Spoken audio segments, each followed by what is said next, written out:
Good afternoon and welcome to the channel. I'm your host, John Daga, and with me as always is Johnny. Now we're going to do something just a little different today. A couple years ago, Johnny and I sold a 1966 A-Code 289 4-barrel automatic Mustang on Bring a Trailer. We did a video for it, and I'll put a link in the description. And as part of the sale, I had all the original engine parts for it because the previous owner had put some Edelbrock heads, cam, and intake on it, carburetor. So when I negotiated the sale with the buyer didn't want the original parts, even though I felt they should stay with the car. So I wound up with them. They've been in my storage for a couple of years now, and I'm ready to part with them. So my wife is the SoFlo Flipper. She's an online reseller. She also has a YouTube channel, and I'll put a link in the description for her also. But I'm going to mimic what she does. I'm going to show you how I source the parts. We're going to list them on eBay, and I'll let you know what they sell for. So the 66 Mustang we sold was an A-Code 289 4-barrel. And at one point somebody had installed some Edelbrock heads, carburetor, and intake. And I wound up with all the original parts. The purchaser did not want them, although I really encouraged them to take them because I felt they should stay with the car. But I've had them sitting here for a couple of years at this point, and I need to make some room. So we have a set of A-Code 289 heads here. We have the original, I think this is an Autolite 4-barrel. There's there's a box with an oil pan and some other stuff in it. So I'll go ahead and get all these parts rounded up, and I'll go ahead and show you the process. So with my days at the shop being pretty full, I opted to load my truck up with the parts and take them home for Saturday morning. You can see I did find the box with the air cleaner and new oil pan in it, and there's some other assorted stuff, cylinder heads and intake manifold. So we're going to go ahead and get these sorted and photographed and get them ready to list on eBay.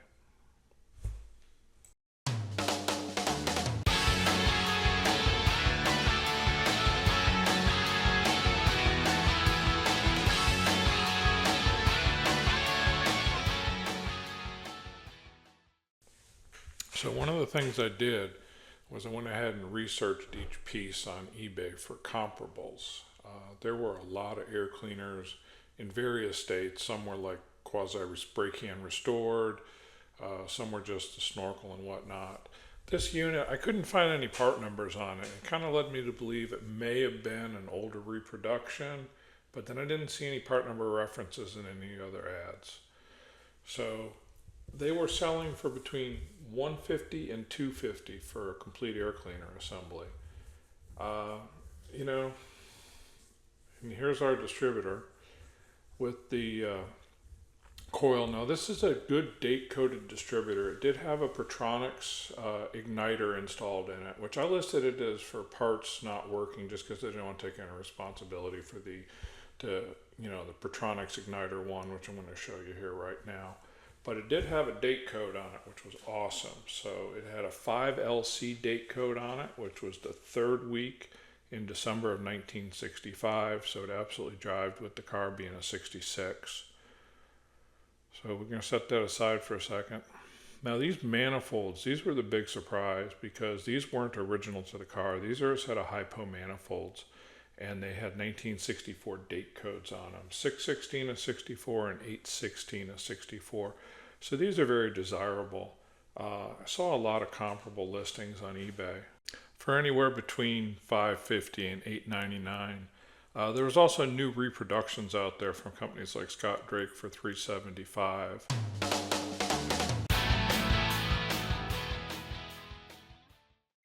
So the valve covers were, basically standard stock stamp steel valve covers. Couldn't find any numbers on them. They were in good shape. They didn't have any rust or dents in them. They weren't sludged up or anything. But, I'm not about to go take the time to clean them and paint them. They were listing on eBay anywhere from $50 to $180 a set. I'm probably going to wind up bundling these with the air cleaner just to try and get something out of it as a lot, because I don't really see the value here. Most people are going to step up to something else. Now here's the oil pan. This is an original oil pan. I had an oil pump with it. I'm not going to mess with this greasy thing. It's got a big dent in the bottom of it. Looks like it got floor jacked or caved in on a curbstone. So I'm not wasting my time with this thing. It's going straight in the trash. And that's exactly what I did with it. So I also had, less than 16 rocker arms and ball studs and lock nuts. I would have included them with the head, but they're going to join the oil pan in the trash can because I don't have a complete set.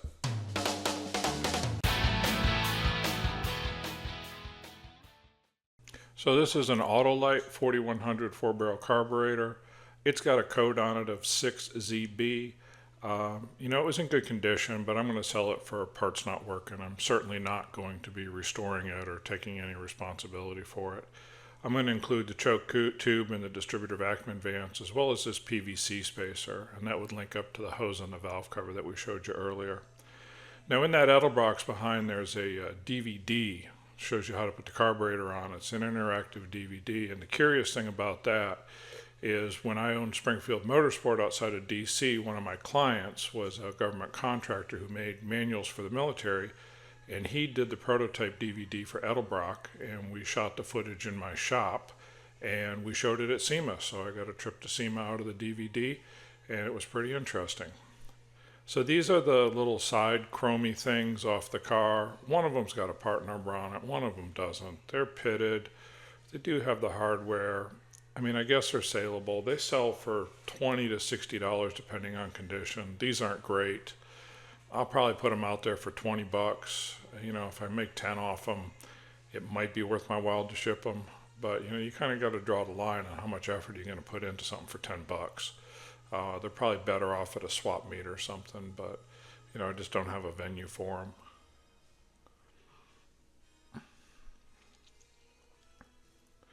So moving on, we got this awesome radio from the probably 90s. It's a Kenwood, Mustang specific.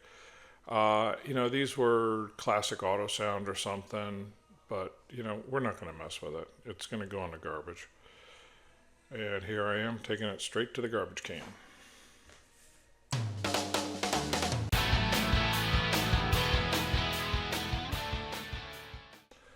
So these cylinder heads were really nice.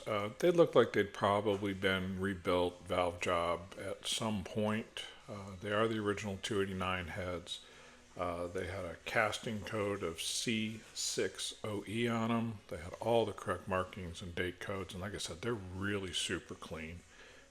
Date codes were 6K25 and 6K26, which translates to November 25th and 26th of 1965. Curious that the heads were made on consecutive days, but wound up on the same car. These heads, they don't bring a lot of money. They're out there for $200 to $700 depending on condition. There's a lot of guys that are, cleaning them, doing valve jobs and spray canning them and wanting big money for them. I would assume anybody bought these would buy them for a core, would want to go through them, clean them, inspect them, at least put a set of seals in it. So I'm going to sell these for parts not working also. But like I said, you can see they're super clean. They're a nice set of heads. Now we're moving on to the intake here. This again is an original piece off the car. It's a cast iron 4-barrel intake. It had, date code of 5K22, which was November 22nd, 1965. You can see the part number cast on it, the firing order. Again, it was a clean piece. I'm sure this motor was rebuilt before somebody pulled the top end off of it. You can see there's no sludge on the bottom of it. It's just a good, clean piece. Again, these don't bring a ton of money. Comps were anywhere from $135 to $450.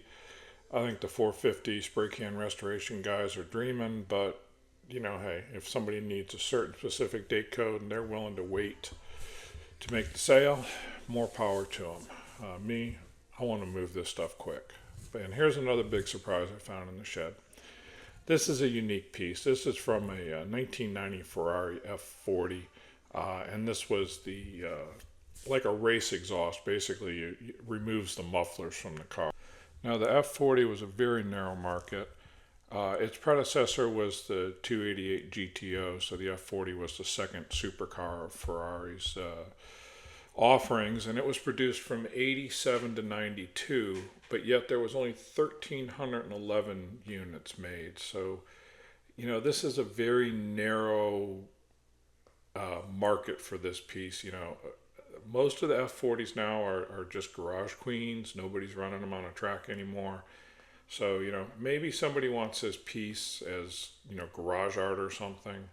Although, Tubi in Italy still produces this, and in fact, they now produce it in Inconel to the tune of $5,000. So, I'm going to put it out there and see if I get any bites on it.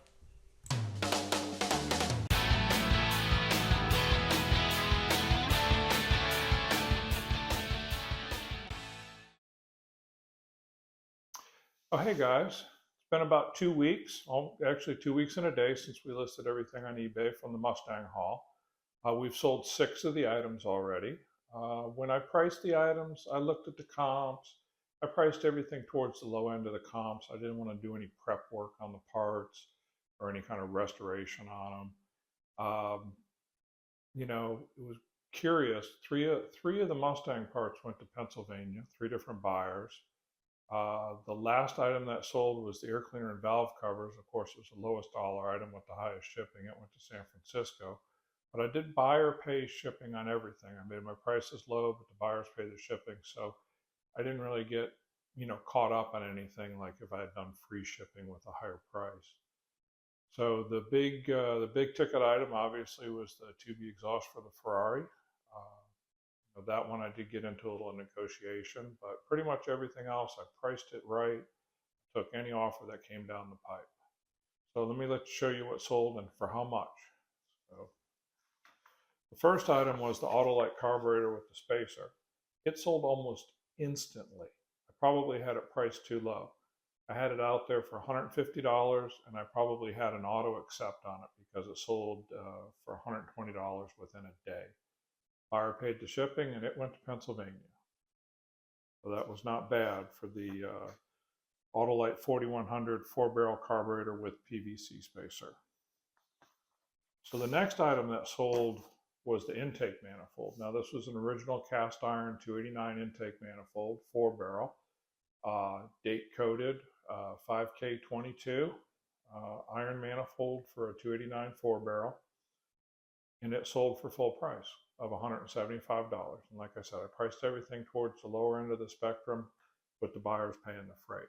I definitely didn't want to do free shipping on something as heavy as an intake manifold made out of cast iron. And then the big surprise was the bonus item, which was the Tubi exhaust for the Ferrari F40. I didn't really know what to put this out at, so I took a stab. That set of pipes sells for about $5,000 new. I guess if you're buying a multi-million-dollar car, $5,000 for some exhaust pipes is pretty reasonable. But I put them out there for $2,500. I got a lowball offer from an out-of-country purchaser of $500. I countered him at $1,500, and he came back at $1,000. And I was like, there's only 1,300 of these cars out there. Somebody probably just wants this for garage art, and you can still buy the parts brand new. So I went ahead and accepted his offer of $1,000.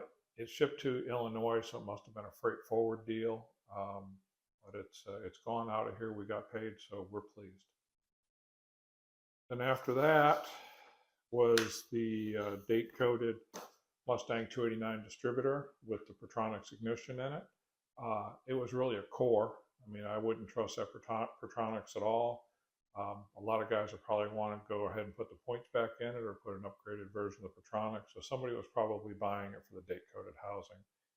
I put it out there for $250 based on the comps, and I took a best offer at $200. It was an auto accept deal as well, so I didn't really have to do anything. I just had my price set in the listing, and somebody made the offer, and it hit them instantly. So that was another one of the items that went to Pennsylvania. So after that, we sold the Hypo exhaust manifolds. Now these exhaust manifolds weren't original to the 66 Mustang. They were from an earlier car, but they were from a 289 Hypo, probably a K-code car. but they were a match set with very close date codes. They were in great condition. I sent an offer out, based on the watchers of $400. I had them listed for $500, which was again the low end of the spectrum of the comps. The buyer did ask me to verify that the threads were good for the manifold studs, which we happily did. He accepted my $400 offer, paid, shipped, gone. They're in his hands, and everybody's happy. So the final item that sold was the air cleaner and valve covers. And like I had mentioned earlier, I went ahead and bundled these together. I wasn't thrilled about them, but I figured something's better than nothing. I had them out there for $150 with buyer pays freight, and they sold for $150, and they're on their way to San Francisco. So this was a little different than we normally do. We normally do features on cool cars, and we're going to start doing some stuff around the shop. So let me know in the comments what you think, what you like, what you don't like, if you thought this sucked. But this was kind of fun for me. And like I said, 2-week total of 20. Yeah, I look like a doofus here. $24.79. So $24.79. That's after, that's paid out to us. So that's pretty good, for a 2-week total on stuff that was just literally collecting dust in our storage unit. So next video is going to be a 1957 Lancia B24S Spider. I think you all enjoy that. So those of you that are subscribed, thank you very much. If you made it this far in this video and you're not subscribed, hey, it might be a great idea for you to do so. And we'll see you on the next one.